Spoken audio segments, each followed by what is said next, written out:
Readers کیسے ہیں آپ سب؟ ویلکم بیک ٹو لائب ارشاد یوٹیوب چینل۔ آج ہم حاصل چاند کی نیو ایپیسوڈ ریڈ کریں گے۔ آئی ہوپ سو آپ سب کو ضرور پسند آئے گی۔ جس نے چینل سبسکرائب نہیں کیا وہ جلدی سے کرتے ہیں۔ چلیں آئے ناول اسٹارٹ کرتے ہیں۔ ناول حاصل چاند، رائٹر لائب ارشاد، پارٹنر خدیجہ، ایپیسوڈ 14۔ رات کے پچھلے پہر پورا محلہ سحری کے لیے جاگ رہا تھا۔ گلی میں سحری میں اٹھانے والے ڈھول بجاتے آوازیں دے رہے تھے، اٹھو روزے دارو، سحری کا وقت ہو گیا ہے۔ مگر عبدالرحمن کے لیے نیند کسی فرعون سے کم نہ تھی، جو اسے چھوڑنے کا نام ہی نہیں لے رہی تھی۔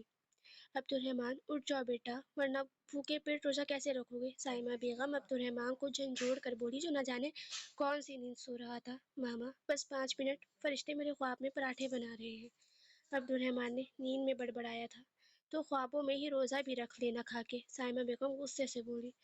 نور، جو ہمیشہ موقع کی تلاش میں رہتی تھی، عبدالرحمن کے پاس ہے اور اس کے کان میں سرگوشی کرنے والے انداز میں بولی۔ عبدالرحمن بھائی، باہر بریانی رکھی ہے، سب کھا لیں گے، جلدی اٹھے۔ کہاں ہے؟ عبدالرحمن ہڑبڑا کر اٹھا، مگر حقیقت سامنے آتے ہی اس کی حالت ایسی ہو گئی جیسے کسی نے فری فون دینے کا کہا ہو اور بعد میں بتا دیا کہ پرانا چارجر الگ سے خریدنا پڑے گا۔ بیٹا تم اب اگر نہیں اٹھے تو پھر روزہ نہیں رکھنے دوں گا، عثمان صاحب کمرے میں داخل ہوتے بولے اور وہاں سے چلے گئے۔ جب عبدالرحمن فوراً اٹھ کر سیدھا میز پر پہنچا تھا، مگر نیند ایسی ظالم تھی کہ بیٹھے بیٹھے آنکھیں بند ہو رہی تھیں۔ یہ دودھ پی لو۔ ابھی اس نے پہلا نوالہ لیا ہی تھا کہ سائمہ بیگم نے اسے دودھ کا گلاس پکڑایا۔ ماما یہ دودھ نہیں، کوئی زہریلا کیمیکل ہے۔ عبدالرحمن نے ایک گھونٹ لیا اور فوراً منہ سے باہر نکال دیا۔ نہیں بیٹا، یہ بادام والا دودھ ہے، دماغ تیز کرنے کے لیے۔ سائمہ بیگم عبدالرحمن کی بات کا جواب دے مسکرا دی تھی۔ جب ڈائننگ پر بیٹھے سب نفوذ عبدالرحمن کی بے وجہ نیند پر سر جھکا کر ہلکی ہنسی ہنس رہے تھے۔ مگر ماما نیند کے وقت دماغ کا کیا کرنا؟ عبدالرحمن روتی شکل بنا کر بولا۔ یہ بات بھی درست ہے، نیند کے وقت دماغ کا کیا کرنا؟ تم تو ویسے ہی اتنے ذہین ہو، بادام والا دودھ پی کر نہ جانے ہمارے دماغ کا کیا بناؤ گے؟ یزدان تو آئی دینے والے انداز میں بولا۔ جب سب ہنس پڑے تھے، آخرکار سحری مکمل ہوئی، لیکن جیسے ہی فجر کی اذان ہوئی عبدالرحمن کا جوش ختم ہو گیا اور وہ جانے نماز پر ہی سو گیا۔ منہ سے بس یہی نکل رہا تھا، یا اللہ، سحری کی نیند کا کوئی کفارہ ہوتا تو میں ضرور ادا کرتا۔ جب عثمان صاحب اور یزدان نے ایک دوسرے کو دیکھا تھا اور مسکرا دیے۔ بیک گراؤنڈ کی آوازوں کو اگنور کریے گا۔ دوپہر کا وقت تھا۔ ماما آپ سے ایک سوال پوچھوں؟ آیت زنیرہ بیگم کی گود میں لیٹی بول رہی تھی۔ جی پوچھو، زنیرہ بیگم نے مسکرا کر کہا تھا اور آیت کے بال سہلانے شروع کیے تھے۔ وہ اپنی امی کے کمرے میں آئی تھی اپنے بال بنوانے، اور پھر اپنے بالوں کو کھلے چھوڑ کر وہ ان کی گود میں سر رکھ چکی تھی۔ ماما، ہم محبت سے جتنا بچے، ہمیں محبت ہو جاتی ہے، ایسا کیوں ہوتا ہے؟ آیت کو سوچتے بولی تھی۔ کیونکہ محبت نام ہی ایسا ہے، محبت نہ دل کی سنتی ہے نہ دماغ کی، بس ہو جاتی ہے، اور جب یہ ہو جاتی ہے نا تو انسان کو کہیں کا نہیں چھوڑتی۔ زنیرہ بیگم آیت کو سمجھاتے بولی۔ کیا مطلب ماما؟ آیت گھبرائی تھی۔ مطلب آپ نہیں رہتے، آپ وہ بن جاتے ہیں جو اس شخص کو پسند ہوتا ہے۔ محبت 3 طرح کی ہوتی ہے، ایک وہ جو آپ کو ملا اور آپ نے قبول کر لیا، یہ نصیب ہوتا ہے۔ دوسری وہ ہوتی ہے جسے آپ نے چاہا اور وہ شخص آپ کو مل گیا، یہ ہوتی ہے خوش قسمتی۔ زنیرہ بیگم آیت کے بال سہلاتے بول رہی تھیں اور پھر رکی تھیں۔ اور تیسری محبت کون سی ہوتی ہے ماما؟ آیت کی آنکھوں میں نمکین پانی جمع ہوا تھا۔ تیسری وہ ہوتی ہے، آپ کو معلوم ہوتا ہے جسے آپ چاہ رہے ہیں وہ آپ کو نہیں ملے گا، مگر پھر بھی آپ ان سے دل و جان سے محبت کرتے رہتے ہیں، اسے کہتے ہیں عشق، اور عشق بڑا بے رحم ہوتا ہے۔ ماما، ہمیں کب محسوس ہوتا ہے ہمیں محبت ہو گئی ہے؟ آیت نے سوال کیا تھا۔ جب آپ کو لگے آپ کا دل اس شخص کے نام پر دھڑکتا ہے، جب آپ اس شخص کو کسی اور کے ساتھ دیکھ آپ کو غصہ آئے۔ لیکن تم یہ مجھ سے کیوں پوچھ رہی ہو آیت؟ زنیرہ بیگم آیت کی بے تکی باتوں کو سمجھ نہیں پائی۔ نہیں ماما، بس ویسے ہی، آیت فوراً سے بولی تھی اور زنیرہ بیگم کی گود سے اپنا سر اٹھایا تھا۔ آیت ادھر دیکھو میری طرف، کچھ چھپا تو نہیں رہی نا؟ زنیرہ بیگم آیت کا چہرہ اپنی طرف کرتی لاڈ سے بولی تھی۔ نہیں ماما، میں کچھ نہیں چھپا رہی، وہاں نور ڈھونڈ رہی ہوں گی، میں ان کے پاس جا رہی ہوں۔ آیت بیڈ پر سے اٹھتی تھی۔ بال تو بندوا لو اپنے آیت، زنیرہ بیگم نے کہا تھا۔ ماما میں کر لوں گی، آیت کہتی وہاں سے بھاگنے کے انداز میں کمرے سے نکلی تھی۔ اسے اس بات کا ڈر تھا کہ کہیں زنیرہ بیگم، اس کی ماں، اس کی آنکھیں نہ پڑ لیں۔ کھلے سلکی بال، حجاب سے بے نیاز چہرہ، وہ اپنے کمرے میں جا رہی تھی جب سامنے سے آتے یزدان نے اسے دیکھا تھا۔ ایک لمحے کے لیے وہ اسے واقعی پہچان نہیں پایا تھا۔ وہ تو جیسے اس کے سلکی سیاہ بالوں میں جو کمر میں جھول رہے تھے ان میں کہیں کھو سا گیا تھا۔ وہ جب سے آیا تھا اس نے پہلی بار آیت کے بال دیکھے تھے۔ جب آیت جو یزدان کے اچانک سامنے آنے پر رک سی گئی تھی، اسے کچھ احساس ہوا تھا۔ اس نے فوراً سے اپنے ہاتھ میں پکڑا دوپٹہ خود پر لیا تھا۔ یزدان کتنی ہی دیر اسے اس منظر کو ٹھہر کر رک کر دیکھتا رہا تھا۔ آپ کیا دیکھ رہے ہیں؟ آیت کی آنکھوں میں پانی جمع ہوا تھا۔ اس نے ہمیشہ سے اپنے بال چھپا کر رکھے تھے اور آج اس کی ایک ندانی کی وجہ سے یزدان نے دیکھ لیے تھے۔ اسے آج اپنی بے وقوفی پر ماتم کرنے کو جی چاہ رہا تھا۔ وہ ہاں میں یہ سوچ رہا تھا کہ بابا نے مجھ سے کیا مانگا ہے، لیکن مجھے یاد ہی نہیں آ رہا۔ بس اور کچھ نہیں۔ یزدان نے فوراً سے اپنی نظریں پھیرتے بات سنبھالی تھی۔ یزدان نے اس کی آنکھوں میں دیکھا تھا جہاں ندامت، شرمندگی، حیا سب تھی۔ وہ یہی تو چاہتا تھا، اس کی بیوی حیا والی، پردے والی ہو۔ وہ جانتا تھا اگر وہ اسے بتا دے گا وہ اس کے بال دیکھ رہا تھا تو شاید وہ ڈھاڑے مار کر رونا شروع کر دیتی۔ اس لیے یزدان نے جھوٹ بولنا ہی مناسب سمجھا تھا۔ جب وہ نظریں جھکا کر اپنے کمرے میں چلی گئی تھی، بیک گراؤنڈ کی آوازوں کو اگنور کریے گا، مہمان آئے ہوئے ہیں گھر میں۔ وہ اپنے کمرے میں کھڑی بال بنا رہی تھی۔ وہ یزدان کے بارے میں سوچ کر مسکرا رہی تھی جب اچانک سے اپنی سوچ کو جھٹکا تھا۔ میں نہیں چاہتی کہ وہ میرے بلانے سے آئے، میں چاہتی ہوں وہ رہ نہ پائے اور کسی بہانے سے آئے، آیت نے خود سے دل ہی دل میں کہا تھا۔ وہ عشق کرتی تھی یزدان سے، عشق بھی وہ جو یزدان کے لیے اس کی آنکھوں سے کوئی بھی پڑھ سکتا تھا، لیکن وہ بس بتانے سے کتراتی تھی۔ آیت نے اپنی سوچوں کو کسی اور طرف لگایا جب اسے ان گفٹس کا خیال آیا تھا جو اس نے مہا اور نور کے لیے لیے تھے۔ اس نے جلدی سے بال بناتے ہی حجاب لیا تھا اور نور اور مہا کے پاس آئی تھی جو ایک دوسرے کو ریل بھیج رہی تھی۔ تم دونوں کے لیے ایک سرپرائز ہے، آیت مسکرا کر بولی۔ مہا اور نور جو موبائل یوز کر رہی تھی ان دونوں نے ناسمجھی سے آیت کو دیکھا تھا۔ وہ کیا؟ جلدی سے بتاؤ، نور تجسس بھرے لہجے میں بولی۔ گیس کرو، آیت نے شرارت سے کہا۔ بھائی کے گھمانے لے جا رہے ہیں، نور فوراً بولی۔ نہیں، آیت نے منہ بنایا تھا۔ اچھا، کچھ اسپیشل ہے؟ مہا کچھ سوچتے بولی۔ ہاں، بہت زیادہ اسپیشل، آیت نے مسکرا کر کہا۔ اچھا، پھپھو والوں کی بابا والوں سے دوستی ہو گئی ہے کیا؟ نور خوشی سے بولی۔ شاید ہوگی، لیکن ابھی اسپیشل کچھ اور ہے، آیت ایک آنکھ بند کرتے بولی۔ یار کیا ہے وہ اسپیشل، پلیز بتا دو نا، نور نے منہ بناتے کہا تھا۔ اوکے، کلوز یور آئیز، اور جب تک میں نہیں بولوں کھولنا نہیں، اور نہ چیٹنگ کرنا، آیت نے کہا تھا اور اپنی الماری کے پاس گئی تھی۔ کہیں تم ہمیں کسی چھپکلی یا کاکروچ سے ڈرانے والی تو نہیں ہو نا، نور نے کہا تھا۔ کاش میں ایسا کر سکتی، لیکن بدقسمتی سے مجھے بھی ان سب سے ڈر لگتا ہے، آیت نے کہتے وہ دونوں گفٹ باکس اپنی الماری سے نکال کر لاتے مہا اور نور کے سامنے ان کے آگے رکھے تھے۔ اب کھولو آنکھیں، آیت نے مسکرا کر کہا تھا۔ اوکے، مہا اور نور نے ایک ساتھ آنکھیں کھولی تھی اور سامنے باکس تھے ان دونوں نے جلدی سے کھولے تھے اور اس باکس میں ان حجاب پنس اور کیپس اور حجابس کو دیکھ نور اور مہا خوشی سے اس سے لگی تھی۔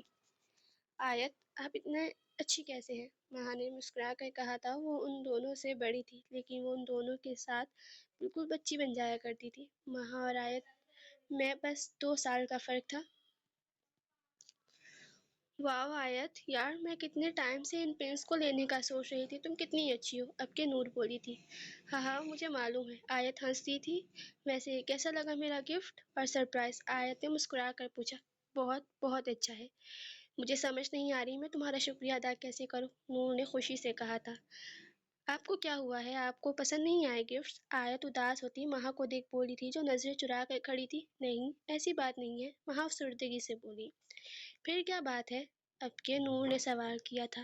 میں جب سے آئی ہوں آپ سب نے مجھے اتنا پیار دیا ہے، اور اب یہ گفٹ میں نے تو آپ کو کچھ بھی نہیں دیا، اور پھر بھی مہا کو سمجھ نہیں آ رہی تھی وہ کیا بولے اور کیا نہیں۔ مہا آپ پاگل ہیں بالکل، آپ ہماری بہنوں کی طرح ہیں، بالکل، بلکہ آپ ہماری بہن ہی ہوں، اور بہنیں ایسی باتیں کرتی ہیں اچھی نہیں لگتی۔ میں نے ایک بہن سمجھ کر آپ کو تحفہ دیا ہے، اپنے دل کی خوشی سے جیسے نور خوش ہے، آپ بھی ایسے ہی خوش ہو جائیں، اداس نہ ہو۔ گفٹ اس لیے تھوڑی دیے جاتے ہیں کہ ہمیں ریٹرن ملے گا، بلکہ اپنے دل کی خوشی کے لیے دیے جاتے ہیں، آیت نے مسکرا کر کہا تھا۔ شکریہ آیت، وہاں مسکرا دی تھی۔ یزدان اپنی الماری سے کچھ فائلز نکال رہا تھا جب اس کی نظر ایک بلیک کلر کی مخملی سی چھوٹی سی ڈبیا پر پڑی تھی۔ وہ اس کو دیکھ مسکرا دیا تھا، وہ بے اختیار مسکرا دیا تھا۔ یہ ایک وہ گفٹ تھا جو یزدان آیت کے لیے مصر سے لایا تھا۔ خود پر قابو رکھتی ہے، جذباتی نہیں ہے وہ، محبت اسے بھی ہے مگر بتاتی نہیں ہے وہ۔ آیت، میں تمہارا محرم نہیں بلکہ شوہر ہوں، وہ شوہر جس کو تم دل ہی دل میں اپنا بہت کچھ بنا بیٹھی ہو۔ جیسا سمندر تمہارے اندر ہے ویسا ہی سمندر میرے اندر بھی ہے، جو تمہیں دیکھے بنا ایک پل چین نہیں پاتا۔ اس دل کو تمہاری دید کی عادت ہو گئی ہے۔ کب تم میری دسترس میں آؤ گی؟ کب میں تم سے اپنے دل کا حال بیان کروں گا؟ کاش تم جانتی ہوتی کہ میں تمہارا محرم ہوں تو آج تم مجھ سے شاید یوں نظریں پھیر کر نہیں جاتی۔ اگر تم جانتی ہوتی کہ یزدان کاظمی کے دل میں تمہارا مقام کیا ہے تو آج تم ہواؤں میں اڑ رہی ہوتی۔ آیت، یزدان تم میری کل کائنات ہو، تم وہ ہو جس کی غیر موجودگی میں بھی یہ دل بغاوت کرنے کو تیار نہیں، کسی اور کو دیکھنے کا روادار نہیں۔ یہ دل بس ایک نام لیتا ہے، وہ نام تمہارا ہے آیت، یزدان صرف اور صرف تمہارا۔ یزدان اس مخملی ڈبیا کو پکڑتے کھولا تھا جس میں ایک ڈائمنڈ رنگ تھی جو یزدان آیت کے لیے مصر سے لایا تھا۔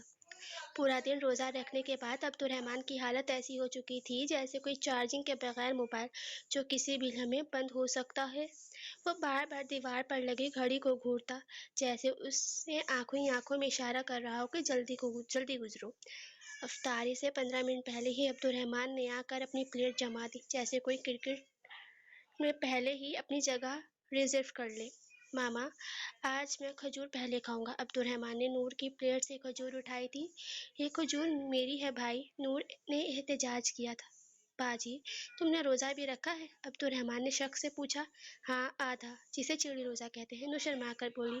بیٹا، تمہاری عمر پورے دن کا روزہ رکھنے کی ہے، تم چڑی روزہ رکھ کے بیٹھی ہو؟ عبد الرحمن نے نور کو گھورا تھا۔ آدھا ہی صحیح لیکن رکھا تو ہے نا، نور منہ بنا کر بولی۔ تو کھجور بھی آدھی کھاؤ۔ عبد الرحمن نے اسے کھجور لی تھی۔ بیٹا، روزہ صبر کا نام ہے، تحمل سے افطاری کرو، عثمان صاحب نے پیار سے سمجھایا، یعنی طنز کیا عبد الرحمن پر، جو بڑا ہو کر بھی بڑا ہونے کا ثبوت نہیں دیتا تھا۔ جی بابا، مگر صبر کا ثواب تب تک ہے جب تک کھانے کی خوشبو نہ آئے، جیسے ہی پکوڑوں کی خوشبو آتی ہے صبر بھاگ جاتا ہے۔ عبد الرحمن نے فلسفیانہ سانس لیتے کہا۔ اذان سے 2 منٹ پہلے عبد الرحمن نے پانی کا گلاس پکڑ لیا اور آنکھیں بند کر کے بیٹھ گیا، جیسے کسی شدید ازمائش سے گزر رہا ہو۔ بیٹا، چمچ کی آواز سن کر روزہ نہیں کھولنا، اسائمہ بیگم نے چمچ ہلایا تھا۔ ماما، میں صرف ذہنی تیار کر رہا ہوں خود کو، عبد الرحمن نے ایک آنکھ کھولتے بولا۔ جیسے ہی اذان ہوئی، عبد الرحمن نے کھجور کھائی اور پانی کا گلاس پی کر ایسے چین کی سانس لی جیسے کوئی صحرا میں بھٹکتا مسافر پانی تک پہنچتا ہے اور اس کے دل کو چین آ جاتا ہے۔ مگر جیسے ہی اس نے پہلا پکوڑا اٹھایا، سائمہ بیگم کی آواز آئی، آہستہ کھاؤ، چٹنی ساتھ لو۔ عبد الرحمن نے چٹنی میں پکوڑا ڈبویا اور جیسے ہی منہ میں ڈالا اس کا چہرہ سرخ ہو گیا، آنکھوں سے آنسو نکلنے لگے۔ ماما، یہ چٹنی ہے یا آتش فشاں کا لاوا؟ بیٹا، روزے میں سب کچھ تیز لگتا ہے، سائمہ بیگم ہنس کر کہا۔ تو پھر مجھے سادہ پانی دے دے، کم از کم وہ لاوا تو سکون میں آئے، عبد الرحمن کانوں پر انگلیاں رکھتے بولا۔ آخر میں جیسے ہی سب کھانے میں مصروف ہوئے، عبد الرحمن نے آیت کی پلیٹ کی طرف دیکھا جہاں جلیبی رکھی تھی۔ یہ پیس تم کھاؤ گی یا میں لے لوں؟ افطاری میں بھی چوری، آیت نے گھور کر کہا۔ نہیں باجی، یہ تو افطاری کا صدقہ ہے، نور نے آیت کی پلیٹ سے جلیبی اٹھاتے ہی اپنے منہ میں ڈالی تھی اور عبد الرحمن کو دیکھتی مسکرا کر بولی تھی جب عبد الرحمن نے اسے گھورا تھا۔ افطاری کے بعد عبد الرحمن کا پیٹ اوور لوڈڈ بھر چکا تھا اور وہ صوفے پر لمبے ہو کر لیٹ پڑا تھا جیسے کسی نے بیٹری نکال دی ہو۔ اس کی آنکھیں بند ہی ہونے والی تھیں جب عثمان صاحب کی کرشدار آواز اس کے کانوں میں ٹکرائی، چلو سب وضو کر کے تراویح کے لیے تیار ہو جاؤ۔ کتنی رکعت ہوتی ہیں؟ عبد الرحمن نے آنکھ کھولے بغیر ہی پاس بیٹھی نور سے پوچھا۔ 20، نور نے مسکرا کر کہا۔ کیا 20؟ یا اللہ، افطاری کے بعد اتنی بھاری ایکسرسائز! عبد الرحمن کو جو کھڑے ہوتے ہوتے واپس صوفے پر ڈھیر ہوا تھا۔ کچھ دیر بعد وضو کرنے کے لیے جاتے عبد الرحمن نے سوچا، اگر میں جلدی سو جاؤں تو شاید بابا بھول جائیں کہ میں گھر میں ہوں۔ لیکن جیسے ہی اس نے کمرے میں جانے کی کوشش کی تو سائمہ بیگم کی آواز آئی، بیٹا وضو کر کے مسجد چلے جاؤ، بابا بلا رہے ہیں۔ ماما کیا نیت سے ہی وضو ہو جاتا ہے؟ عبد الرحمن منہ بنا کر بولا، بیٹا ایسی کوئی ایپ نہیں بنی، چلو جلدی سے، اس لیے وضو کرو اور مسجد جاؤ۔ سائمہ بیگم مسکرا کر بولی تھی۔ مسجد پہنچتے ہی عبد الرحمن نے ایک آسان حکمت عملی بنائی۔ پہلی 4 رکعت میں دھیان سے کھڑا ہونا، پھر آہستہ آہستہ دیوار کے قریب ہو کر دیوار سے ٹیک لگا کر کھڑے ہو جانا۔ مگر جیسے ہی پہلی رکعت شروع ہوئی، نیند کا حملہ ہو گیا۔ امام صاحب نے تلاوت شروع کی اور عبد الرحمن کی آنکھیں خود بخود بند ہونے لگیں۔ تیسرا مرحلہ جھٹکا اور جگانے والا۔ اس کا اپنا بھائی یزدان جو اس کے ساتھ ہی کھڑا تھا، ابھی وہ آدھے سجدے میں ہی تھا کہ امام صاحب کی آواز مائک میں گونجی، عربی پڑھ لیجیے گا، بس سنیے۔ کیا امام والوں کے لیے وقت نہیں آیا کہ ان کی دل خشوع اختیار کرے؟ عبد الرحمن فوراً سیدھا کھڑا ہو گیا جیسے اسے کوئی الیکٹرک شاک لگا ہو۔ 20ویں رکعت کا اعلان ہوا تو عبد الرحمن کا چہرہ ایسے کھل اٹھا جیسے کسی قیدی کو رہائی کا پروانہ مل گیا ہو۔ دعا کے دوران بھی وہ یہی دعا کر رہا تھا، یا اللہ مجھے ہمت دے کہ میں ہمیشہ 20 تراویح اچھے سے پڑھ سکوں، مجھے تراویح کے دوران کوئی نیند نہ آئے، آمین۔ عبد الرحمن نے آمین کہتے اپنے منہ پر ہاتھ پھیرا تھا۔ جیسے ہی تراویح ختم ہوئی، عثمان صاحب مسکرا کر بولے، بیٹا کیسا لگا، سکون ملا نا؟ بابا سکون تو ملا ہے، بے شک اللہ کے ذکر میں بہت سکون ہے، لیکن پتہ نہیں کیوں یہ ٹانگیں بیٹھنے کا کہہ رہی ہیں اور یہ آنکھیں نیند سے بوجھل ہو رہی ہیں۔ عبد الرحمن نے ہاں بھری تھی کہ یزدان اور عثمان صاحب مسکرا دیے تھے۔ چلو گھر چلیں، پھر سو جانا سکون سے، عثمان صاحب نفی میں سر ہلاتے بولے۔ رات کا وقت تھا، آیت چھت پر ٹہل رہی تھی۔ یزدان اس سے بات کرنے کے لیے چھت پر آیا تھا۔ وہ جانتا تھا آیت کو جو شکایت ہے اس سے وہ اسے نہیں بتائے گی، لیکن پھر بھی وہ جاننا چاہتا تھا کہ آخر وہ ناراضگی کی وجہ کیا ہے۔ آیت، یزدان نے آہستہ سے آیت کو آواز دی تھی۔ جب آیت مڑی تھی، جی؟ آیت نے کوئی ری ایکشن نہیں دیا تھا۔ آج تم نہیں ڈری؟ واہ! یزدان شرارت سے بولا، جنوں کو دیکھنے کی عادت سی ہو گئی ہے، اب خوف نہیں آتا۔ آیت نے سنجیدگی سے کہا تھا، اگر تو آپ نے مجھے جن کہا ہے تو محترمہ آپ کو چشمے کی ضرورت ہے، کیونکہ میں جن نہیں۔ اس سے پہلے یزدان کچھ بولتا آیت بولی، جی آپ صرف جن نہیں، خوفناک جن ہیں، جانتی ہوں میں۔ آپ بتائیں کیوں آئے ہیں آپ یہاں؟ آیت نے کہا تھا، محترمہ میں نے پہلے بھی کہا تھا میری چھت ہے، آ سکتا ہوں۔ یزدان اپنی برقرار شرارت سے بولا، ٹھیک ہے میں چلتی ہوں۔ آیت کہتی وہاں سے جانے لگی تھی جب یزدان نے اسے روکا تھا۔ اچھا سوری، میری بات تو سنی، کیا ہوا ہے؟ ناراض ہو مجھ سے؟ یزدان نے سوال کیا تھا۔ نہیں، آیت نے ایک لفظ جواب دیا تھا۔ پھر سزا کیوں دے رہی ہو مجھے؟ یزدان کو سچ میں آیت کی ناراضگی کی وجہ سمجھ نہیں آ رہی تھی۔ کیسی سزا؟ آیت حیران ہوئی تھی۔ تم سب سے ملتی ہو، سب سے ہنسی مذاق کرتی ہو، سب سے باتیں کرتی ہو، لیکن مجھ سے آخر وجہ کیا ہے؟ یزدان جھنجھلا کر بولا، وجہ آپ جانتے ہیں، آیت نے جواب دیا تھا۔ جو وجہ میں جانتا ہوں آیت، اس وجہ کی کوئی لاجک نہیں ہے۔ اگر بات صرف نامحرم تک ہوتی تو اصل معنوں میں تمہارا نامحرم عبد الرحمن بھی ہے، تم اس سے باتیں کرتی ہو، اس سے تو تم لڑتی بھی ہو، یوں شرارتیں بھی کرتی ہو۔ یزدان بولا، وہ میرا کزن ہے۔ آیت فوراً سے بولی، تو میڈم میں بھی اس نامحرم سوری اس کزن کا بڑا بھائی ہوں، تمہارا فرسٹ کزن ہوں میں بھی۔ کیا ہو گیا ہے تمہیں؟ یزدان نے اپنے بالوں میں ہاتھ پھیرا تھا۔ نہیں، آپ میرے نامحرم ہیں۔ آیت اپنی ایک ہی سوئی پلٹکی ہوئی تھی۔ اچھا ٹھیک ہے، مان لیا میں تمہارا نامحرم ہوں، تو بتاؤ کس رشتے سے ہوا میں تمہارا نامحرم؟ یزدان غصے سے بولا۔ ہوا صحیح معنوں میں یزدان کو پاگل کرنے والی تھی، کیونکہ آپ بڑے پاپا کے بڑے بیٹے ہیں۔ آیت نے سر جھکا کر جواب دیا تھا، اچھا، اور عبد الرحمن تمہارا کیسے کزن ہوا؟ یزدان نے دوسرا سوال کیا تھا، کیونکہ وہ بڑے پاپا کا چھوٹا بیٹا ہے، پلس بچپن سے ہمارے ساتھ ہے۔ آیت معصومیت سے بولی، تو میں بھی تو ان کا ہی بیٹا ہوں نا جس کا بیٹا عبد الرحمن ہے۔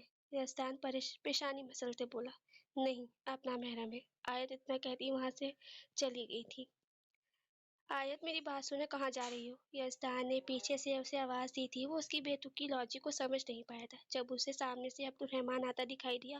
اوہو، کیا بات ہے، اس پیار کو کیا نام دوں؟ عبد الرحمن شرارت سے چھت پر آتے بولا، کون سے پیار کو؟ یزدان غصے سے بولا، وہی جو چاندنی رات میں دو چاند مل کر رہے ہیں۔ عبدالرحمن اپنی اسی مسکراہٹ چہرے پر سجاتے بولا، عبدالرحمن میرا دماغ آلریڈی خراب ہے اور مت کرو، یزدان غصے سے بولا۔ کیا ہوا ہے مجھے بتاؤ، شاید میں کوئی مدد کر سکوں۔ عبدالرحمن معاملہ سیریس دیکھ بولا۔ آیت کو کیا ہوا ہے؟ جب سے آیا ہوں نامحرم کی رٹ لگائی ہوئی ہے۔ عجیب، یزدان نے کہا تھا جب عبدالرحمن مسکرا دیا تھا۔ بس اتنی سی بات ہے بھائی، آیت آپ کو پسند کرتی ہے اور ابھی سے نہیں پہلے سے۔ عبدالرحمن مسکرا کر بولا، جانتا ہوں میں، لیکن بتاتی کیوں نہیں ہے وہ؟ یزدان نے کہا تھا کیونکہ بھائی جس دن آپ آئے تھے نا اس دن آیت بہت خوش تھی۔ کیونکہ نا، عبدالرحمن گھبراتے بولا، کیونکہ کہنا بند کرے گا؟ یزدان غصے سے بولا، جی بھائی، تو نا اس سے کچھ دیر پہلے ہماری لڑائی ہوئی تھی، تو میں نے اس سے کہا آپ جس لڑکی کے ساتھ آئے ہیں نا وہ آپ کے ریلیشن میں ہے، تب سے بھائی آپ سے محبت کے اظہار نہیں کرتی۔ وہ اس بات کو سچ سمجھ رہی ہے اور آپ بھی اس سے دور رہے اس لیے وہ نامحرم کہتی ہے۔ عبدالرحمن نے ساری بات بتائی تھی۔ عبدالرحمن دل کر رہا ہے تمہیں جان سے مار دوں، تمہارا ایک مذاق اس بیچاری کے دل پر کیا بن کے گزر رہا ہوگا۔ یزدان عبدالرحمن کو گھورتے بولا، سوری بھائی، عبدالرحمن نے نظریں جھکاتے کہا تھا، اور اب عبدالرحمن سوچ چکا تھا کہ اسے اب آیت کو کیسے تنگ کرنا ہے۔ عورت کو ہمیشہ دوسری عورت سے خطرہ ہوتا ہے، مرد نے جب بھی عورت پر ظلم کیا تو دوسری عورت کے بلبوتے پر کیا ہے۔ جاری ہے۔ آپ سب کو آج والی ایپیسوڈ کیسی لگی کمنٹ میں لازمی بتائیے گا۔ باقی اللہ حافظ، ٹاٹا، بائے بائے۔